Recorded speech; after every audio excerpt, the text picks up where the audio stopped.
will be going through the tech industry, your opportunity to invest, and how we can help. Dr. Marta Sportelli, the floor is yours. So please feel free to share with us any information that is related to this subject. Thank you.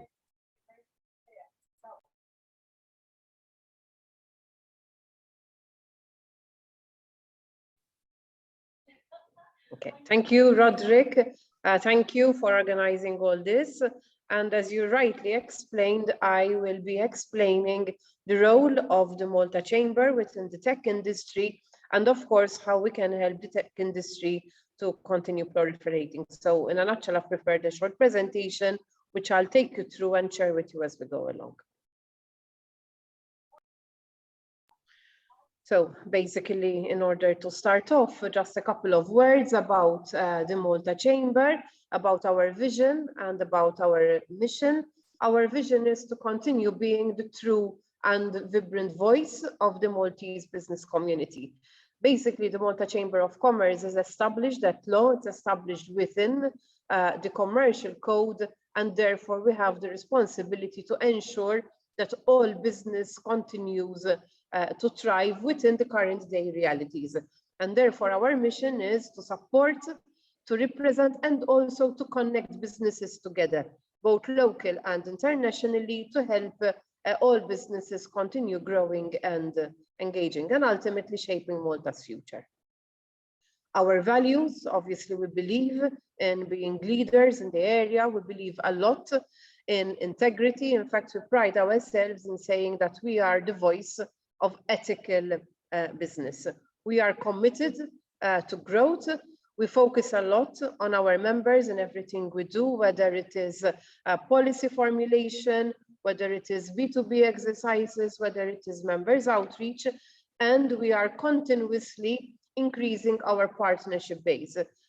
We have a number of MOUs with cross-sectional representations in Malta, and even with other associations, for example, like the Malta Institute of Accountants, like the Chamber of Advocates, etc., to make sure that we offer our members a complete offering from A to Z. Why the Malta Chamber? Why the Malta Chamber? We are the biggest and widest ranging business conglomerate. So we represent businesses of all sizes, whether you are a micro company, whether you are a small company, whether you are a medium-sized company, and whether you are a large company. We also have a cross representation across all different business niches, business sections, etc. Needless to say, we are one of the strongest, I would say the strongest voice in Malta when it comes to business representation, and this primarily hails from the fact that the Malta Chamber is enshrined in the law itself. So it is not just another voluntary organization offering a service, but it also has the responsibility imposed upon it by law. The Malta Chamber is very policy focused, and our committees are primarily split into two. Those which are policy focused in the immediate, and also those which are policy focused at a much longer term. So that like that, we tackle both the immediate, the medium, and also the longer term. We support our members both when networking locally and even internationally. And the best, we leave the best for the last, we represent 75% of industry export, and we also represent 75% of private sector employment. And therefore, this is also the reason why we have a very strong voice.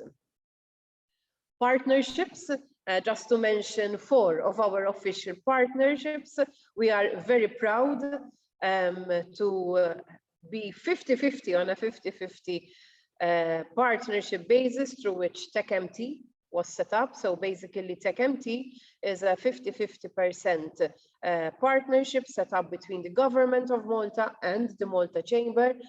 We acknowledge the work that TechMT has done, and we want to continue contributing as the Malta Chamber to see it growing and growing year on year. We have another 3 partnerships. One of them is with Education Malta, which focuses on educational institutions, Trade Malta, which strengthens our internationalization efforts, especially when it comes to the organization of trade missions. And we also have MBB. MBB is the Malta Business Bureau, which basically is our voice in Brussels.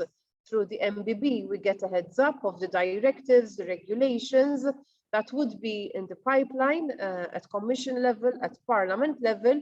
We are given a heads up so that we can start preparing the industry and also relay back to the Commission and to the Parliament the specificities of Malta per se. When it comes to tech, the tech business industry, we take it very seriously. In fact, tech is digitalization is one of our 5 main pillars.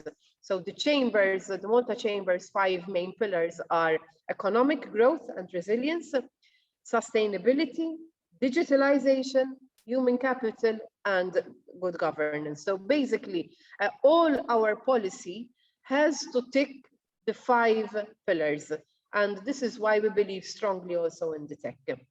When it comes to tech per se, we have a business section which deals purely with tech. In fact, we call it the tech business section. But then we also have a number of horizontal thematics that help us to spread out the tech business industry in helping our business environment and our country even to change. So we have a digital transformation horizontal thematic committee, which basically comes up with the policies that Malta needs in order to see the digital transformation happening across all businesses and even at government level. We have a future city thematic committee, which basically gives a lot of impetus to digitalization, to tech in the formulation of our future cities. Procurement and competition. This is a very important element, even when it comes to tech. And last but not least, we have a think tank, the think tank which is working on the vision for the future, 2050 vision. As I was already explaining, the Malta Chamber represents a vast majority of the private sector here in Malta. To go through some of our proposals, why we believe the tech industry is strong, and what we would like to continue working on to see the tech industry growing from strength to strength. So even if you look at international and at national statistics, you see that tech contributes a lot to us as a country, and we also register a lot of quite a good interest from international potential and even locals who would like to invest on an international level. So first and foremost, we are pushing government and business to join forces so that they can develop together and implement digitalization and innovation and technology-driven transformation pathways to the different sectors. And we believe that this could also be supported and boosted by having and introducing a number of fiscal incentives. We also believe that the time is ripe for more public-private partnerships, particularly when we're speaking about disruptive and new technologies, such as cybersecurity, such as high-performance computing, the 5G infrastructure, robotics, AI, digital content, etc. We also believe that there should be more digital-centric schemes. In fact, internally, we are working on designing a number of schemes which could then be rolled out to the business industry. And the idea is to help all businesses shift, upgrade, and improve their current digital infrastructure, as well as their systems and solutions. So we are insisting beyond that we need to help the tech industry per se, but we also need to support businesses that would like to invest in upgrading their tech systems. We also believe that as a country, we need to raise more awareness, particularly when it comes to cybersecurity, and therefore we are championing as well TechMT's idea to continue pushing forward when it comes to national campaigns, particularly to highlight the essentials in protecting one's business in today's digital realm. More proposals from our end. We also believe, and we will keep on pushing for continuous investment in integrated e-government services, so that we have, to the extent possible, a bureaucracy-free environment, because we believe that such an environment would help to generate even more business. We are also pushing to have a 5G task force to make sure that 5G implementation takes place through accelerated investment, particularly to ensure that we will have dense cellular coverage, that we will have super fast fiber backhauling, vertical industry connectivity services, and ultimately, last but not least, we would be building on a new digital innovation ecosystem. Last but not least, and as they say, leave the best for the last, we believe in the mission of TechMT, and we will keep on insisting that TechMT needs to have the proper resources in place so that it can continue to assist companies by building and executing internationalization strategies. And in our idea, this includes also the analysis of foreign markets, also the identification of potential foreign markets and what entry strategies should be adopted, the potential of having international business coming to Malta and teaming up with our local industry, as well as we need to see as well how we can leverage and use our embassies better to continue facilitating business. So these are just some of our proposals. We have a number of other proposals, but obviously within the short period that we have allocated to us, I thought I would choose, let's put it that way, the best 7. During one of my points, I specifically mentioned that as the Malta Chamber, we push for more incentives. And for the benefit of those who are following us, I will give you a very, very quick run through of what you can benefit from. So when it comes to funding opportunities, there are funding opportunities which are available both for startup companies, for companies that are already in existence and would like to grow, for companies that are looking into RD&I, and also for companies looking into internationalizing their product. Some of these schemes come in the form of cash grants, some of them come in the form of tax credits. Now, obviously, there would be a number of rules, regulations, eligibility criteria, etc.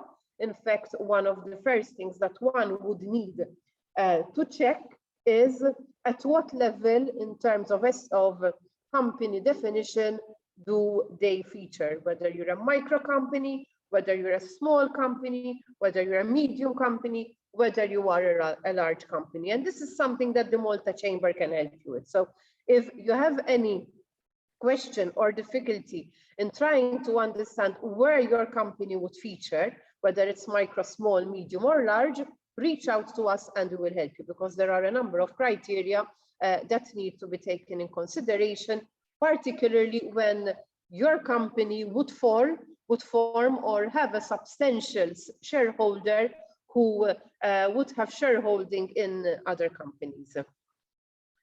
There are a number of opportunities and things that would be eligible for funding. And here, basically, you have the whole gamut of services. So whether it's a business plan, whether it's a feasibility study, whether you're conducting a market research, whether you are looking into reorganizing your internal business processes, whether you're investing in your premises or in equipment, machinery, licenses, whether you're thinking of acquiring new software, part of the operation expenditure, some of the wage costs, in certain instances, even some relocation costs. There are different funding schemes which would cover different elements of what I have just mentioned. As I said earlier, every scheme has its own criteria. For example, aid intensity can range from anything between 10% up to 80%. In the majority of schemes, you would be entitled to a maximum of 200K over 3 rolling years, but there are exceptions to this general rule as well. So our advice would be reach out to TechMT, reach out to the Malta Chamber, and we will guide you on what would best fit you. For example, there are a number of entities that operate these schemes. There's Malta Enterprise, there's MDB, the Malta Development Bank, there's MCST, there's the SME instrument, but you will need to be guided to the specific and to the scheme that best fits your requirement. There may also be instances where you can apply for multiple schemes for different and various components of the solution that you're looking after.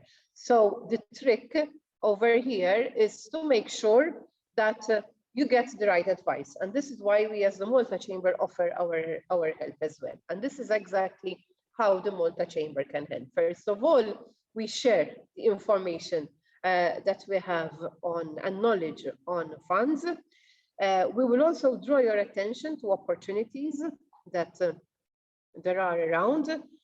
We will help you to identify which is the right entity or entities to help with your particular project. And of course, as the voice of ethical business, we will continue to be your voice to improve on current funding, because funding, just like business, needs to develop as it goes along. So that was my presentation. Thank you for taking the time to listen to me. Please feel free to reach out to the Malta Chamber. We are here to help all businesses, whether small, medium, large, whatever size, including if you are self-employed with working within the industry. Thank you, Dr. Portelli. I think in a wrap-up, you mentioned the most important factors when it comes to the tech industry here locally, especially the funding that we all promote, that it can help the tech industry, as also the results have shown in the past years, that the tech industry is growing at a very rapid pace here in Malta, and the results are quite positive, and we are very pleased as well to be part of this together with the Malta Chamber, and we are willing as well to keep it ongoing for the future. Thank you again. Any questions that will be raised maybe also after showing this video recording, and as well will be forwarded either to Malta Chamber, or we will handle ourselves and answer accordingly to the demand of the attendees. Thank you very much. And I wish you a good rest of the day, and thanks again for your intervention. Thank you.